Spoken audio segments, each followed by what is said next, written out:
अस्सलाम वालेकुम स्टूडेंट्स, उम्मीद है आप सब खैरियत से होंगे। आज इस टॉपिक को हम डिस्कस करने जा रहे हैं वो है फैलेसी ऑफ प्रिजम्पशंस, जिसकी आउटलाइन हमारे सामने है कि सबसे पहले हम इसके मीनिंग को देखेंगे, उसके बाद हम इसकी डेफिनेशंस को डिस्कस करेंगे और फिर इसकी एग्जांपल्स को और फिर इसकी टाइप्स को with examples and detail one by one. तो चलिए स्टार्ट करते हैं। लेकिन अगर आप इस चैनल पे नहीं हो तो इस चैनल को सब्सक्राइब ज़रूर कर दें। फैलेसी के बहुत से टॉपिक, तमाम जो टॉपिक्स हैं वो हमने इस चैनल पे क्लियर किए हुए हैं, तो आप विजिट कर सकते हैं। तो स्टार्ट करते हैं। तो पहले जी हम देखते हैं इसके मीनिंग को कि the fallacy of presumption is when an argument relies on an assumptions that may not be true without providing enough evidence to support that assumption।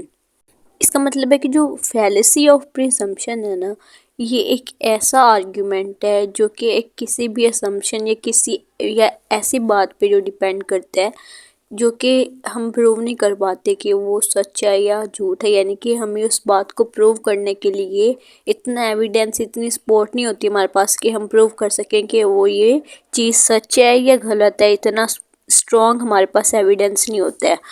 तो यहाँ तक क्लियर है। आगे देखते हैं कि it involves taking something for granted without enough evidence. ये फिर वही बात आ रही है कि इसमें वो चीज़ होती है जो हम प्रूव नहीं कर पाते। यानी कि हमारे पास एक बात है, ठीक है, लेकिन हमारे पास उस बात को प्रूव करने के लिए इनफ एविडेंस नहीं है, कोई स्ट्रॉन्ग जो है बात नहीं है कि हम प्रूव कर सकें कि वाकई सच है या झूठ है। Unjustified assumptions based on conclusion, के जो अनजस्टिफाइड जो हैं ये assumptions होती हैं जो कि बेस्ड करती हैं कंक्लूजन के ऊपर। जैसे कि हमने देखा कि हम उस बात को प्रूव नहीं कर पाते हैं इनफ, लेकिन हम कहते हैं कि हाँ ये बात ऐसे मान लो, लेकिन हम उसे स्ट्रॉन्ग जो है एविडेंस प्रोवाइड नहीं करते हैं। तो ये बेस करते हैं उसके कंक्लूजन पे, वही उसका कंक्लूजन होगा फिर वैसे ही होगा अनजस्टिफाइड। हमने इसकी मीनिंग को डिटेल में डिस्कस किया है ताकि जो है वो आपको अच्छे से क्लियर हो जाए। तो अब हम इसकी जो है वो डेफिनेशंस को देखते हैं, डेफिनेशन और विद एग्जांपल के साथ, कि fallacy of presumption occurs when you make an assumption without enough proof. देखिए मैं आपको एक बात कहना चाहती हूँ, जो मीनिंग होता है ना वही असल बात होती है। जो डेफिनेशन होती है ना वो डिफरेंट ऑथर्स का डिफरेंट ओपिनियन होता है, यानी कि बात एक ही होती है। यानी कि जो फैलेसी ऑफ प्रिजम्पशन है वो तुमने देख लिया वो क्या होता है, लेकिन जो डेफिनेशंस होती हैं उससे छोटा करके जो है वो ऑथर्स बयान करते हैं। तो ये भी ऐसे ही है कि फैलेसी ऑफ जो प्रिजम्पशन है ये तब होती है जब हम कोई ऐसा असम्पशन या कोई ऐसी बात देते हैं जो कि विदाउट इनफ प्रूफ हो, यानी कि इतना स्ट्रॉन्ग प्रूफ नहीं हो कि हम उसे साबित कर सके, जैसे कि हमने बात की। और यही है फैलेसी ऑफ प्रिजम्पशन, जिसमें हमारे पास कोई स्ट्रॉन्ग नहीं होता है उस चीज़ को प्रूव करने के लिए। तो इसकी एग्जांपल देखते हैं जिससे हमें मज़ीद क्लियर हो जाएगा। कि saying of course she will like the gift, everyone loves chocolate, assumes without evidence that everyone shares the same taste. अब यहाँ पे देखिए वो कह रहे कि सजेस्ट कर रहे हैं कि ऑफ कोर्स कि वो चॉकलेट्स जो है वो लाइक करेगी क्योंकि हर कोई जो है वो चॉकलेट्स को पसंद करता है। अब यहाँ पे वो ये बात तो कह रहे हैं, लेकिन उसके पास वाकई कोई नहीं है प्रूव करने के लिए कि क्या पता वो उसे वाकई पसंद करती है या नहीं करती है।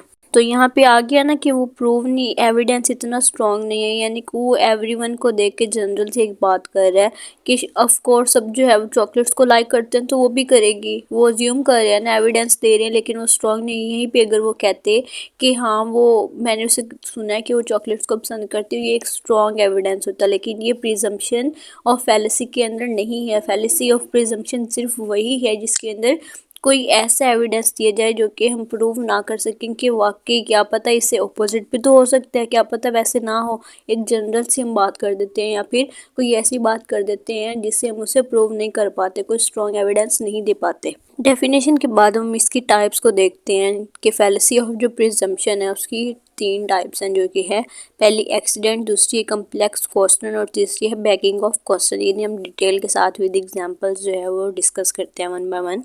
तो सबसे पहले है एक्सीडेंट, जो कि पहली टाइप है फैलेसी ऑफ प्रिजम्पशन की। डेफिनेशन देखते हैं कि the accident fallacy of presumption occurs when a general rule is applied to a specific case that does not fit the generalization. यानी कि जो एक्सीडेंट है ये ऐसी टाइप है फैलेसी ऑफ प्रिजम्पशन की जो कि तब होती है जब हम कोई भी जनरल रूल किसी भी स्पेसिफिक केस के ऊपर अप्लाई करते हैं और वो जो जनरल रूल होता है वो फिट नहीं होता है उस स्पेसिफिक केस के अंदर। जैसे कि for example thinking exercise is good for health, so extreme exercise must be extremely good. कि हम सोचते हैं कि हमने सुना है कि जनरल सी बात है कि एक्सरसाइज जो है वो गुड फॉर हेल्थ है, हेल्थ के लिए बहुत अच्छी है, लेकिन हम फिर अज्यूम कर लेते हैं कि ज़्यादा अगर हम एक्सरसाइज करेंगे तो ज़्यादा अच्छी होगी। तो एक ही दम अगर हम एक्सट्रीम जो है वो एक्सरसाइज करना स्टार्ट कर देते हैं तो हमारे लिए अच्छी नहीं होती, हम इस बात को नहीं देखते हैं। लेकिन हम एक जनरल रूल को से अपनी तरफ से फिर बात कर देते हैं कि अगर हम ज़्यादा करेंगे तो ज़्यादा अच्छी होगी, जबकि हम ये नहीं जानते कि इसका भी एक प्रोसेस होता है जो कि हमें स्लोली स्लोली जो होता है इसे करना पड़ता है, लेकिन हम अपने से लगा लेते हैं। तो ये थी एक्सीडेंट। और यहाँ पे मैं आपको एक ना एडवाइस दूंगी कि हमने ना पहले एक वीडियो बनाई हुई है इसके ऊपर फैलेसी की डेफिनेशंस और इस चीज़ के ऊपर, तो आपने उसे लास्ट में विज़िट करना है, क्योंकि जो फैलेसी की जो डेफिनेशन है ना अकेली फैलेसी की, वो आपने कोई भी क्वेश्चन अटैम्प्ट करना है, चाहे वो फैलेसी ऑफ प्रिजम्पशन और फैलेसी ऑफ रेलिवेंस या कोई भी फैलेसी की आगे आती है, तो आपने लाजमी सबसे पहले इसकी डेफिनेशन को लिखना है फैलेसी की, और उसके बाद ये सब कुछ आउटलाइन इसी के मुताबिक करना है जैसे कि इस वीडियो में हम चले हैं स्टेप बाय स्टेप। तो आगे हम इसकी दूसरी टाइप को देखते हैं जो कि है कॉम्प्लेक्स क्वेश्चन, जिसे हम क्लियर करने के लिए पहले इसकी डेफिनेशन को देखते हैं कि the complex question fallacy of presumption is when a question assume something that has not been proven.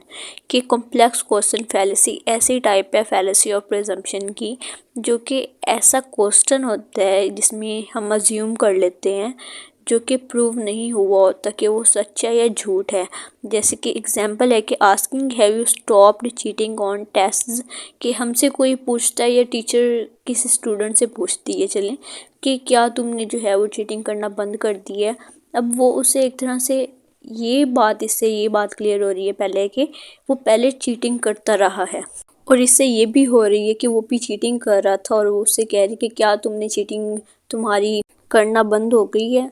तो ये थी कि हम कोई ऐसा क्वेश्चन अब यहाँ पे अज्यूम करें कि आप पता वो चीटिंग ना करा हो, लेकिन वो टीचर सिर्फ उसे जानने के लिए क्वेश्चन पूछ रहा हो, अपनी जानने के लिए कि क्या वो वाकई चीटिंग कर रहा था या नहीं, तो इसलिए ये पूछ रहा हो। तो ये ऐसी टाइप है जिसके अंदर ऐसा क्वेश्चन हम अज्यूम कर लेते हैं ऐसी चीज़ को जो कि प्रूफ नहीं हुई होती कि ये सच्चा है या झूठ है। अब है last type begging the question, जो कि डेफिनेशन है इसकी कि begging the question is a logical fallacy where an argument premises assume the truth of a conclusion, often without providing independent evidence or support. It essentially circularly restates the point it's trying to prove। यानी कि जो begging the question है ये एक ऐसी logical fallacy है जहाँ पे जो एक आर्ग्यूमेंट की प्रीमिसेस होती हैं उसमें हम किसी भी बात का अपनी तरफ से सच मतलब दे रहे होते हैं कि ट्रूथ दे रहे होते हैं कंक्लूजन के लिए कि ये चीज़ ऐसे है, लेकिन उसके लिए जो हम प्रीमिसेस प्रोवाइड कर रहे होते हैं ना वो स्ट्रॉन्ग नहीं होती, यानी कि वो इनफ नहीं होती हैं कि वो एक इंडिपेंडेंट एविडेंस और सपोर्ट बन सकें उस कंक्लूजन को प्रूव करने की कि हम उस चीज़ को क्यों माने। तो उसकी जो बात होती है अगर हमसे दोबारा दोबारा भी वही बात पूछते हैं तो उसके पास फिर भी उसका जो है कोई स्ट्रॉन्ग एविडेंस नहीं होता कि उस चीज़ को वो क्लियरली हमें समझा सके, लेकिन वो बार बार हमें कहते हैं कि आप इस चीज़ पे इसलिए यकीन कर लो क्योंकि वो ऐसा प्रीमिसेस दे रहा होता है जो कि उसके लिए इनफ नहीं होती, लेकिन वो कहते हैं कि आप इसी पे कर लो। जैसे कि एग्जांपल है कि the book is great because it's fantastic, कि अब कोई आपको कहते हैं कि मेरे पास एक बुक है जो कि ग्रेट है मतलब बहुत अच्छी है क्योंकि ये फैंटास्टिक बुक है, लेकिन वो ये नहीं बताता कि वो क्यों अच्छी है, वो ये नहीं बताता कि उसमें क्या रीज़न है उसे पसंद करने की कि क्यों अगला बंदा उसे पसंद करे, लेकिन सिर्फ वो यही कहते हैं क्योंकि ये अच्छी है इसीलिए मतलब ये बुक मुझे बहुत पसंद है। तो इसमें क्या है कि वो जो अपनी बात है ना उसे वो सही से उसका एविडेंस और जो है प्रीमिसेस ऐसी नहीं दे रहा है, इतनी स्ट्रॉन्ग नहीं दे रहा है कि वो अपनी बात को प्रूव कर सके। जिस तरह की हम एक और एग्जांपल देखते हैं कि आपका कोई फ्रेंड है जो कि आपको रिकमेंड कर रहा है कि आप इस रेस्टोरेंट में जाओ मुझे ये बहुत पसंद है, तो आप उससे पूछते हो कि मतलब आप उससे मांगते हो कि एविडेंस मांगते हो कि क्यों पसंद है, मतलब मैं क्यों विज़िट करूँ, कोई ख़ास बात तो होगी।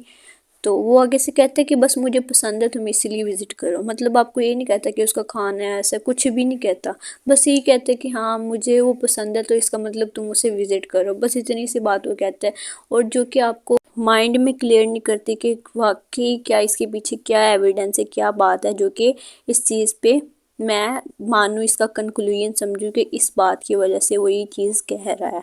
तो उम्मीद है कि आज हमने इतने भी इसकी टाइप्स और इसकी डेफिनेशन हमने पूरे टॉपिक को क्लियर किया है, तो आपको ये अच्छे से समझ आ चुका होगा। मैंने अपनी पूरी कोशिश की कि मैं आपको ईजीएस्ट नोट्स और ईजी वर्डिंग में इस पूरे टॉपिक को डिटेल में जितना हो सके समझा सकूँ।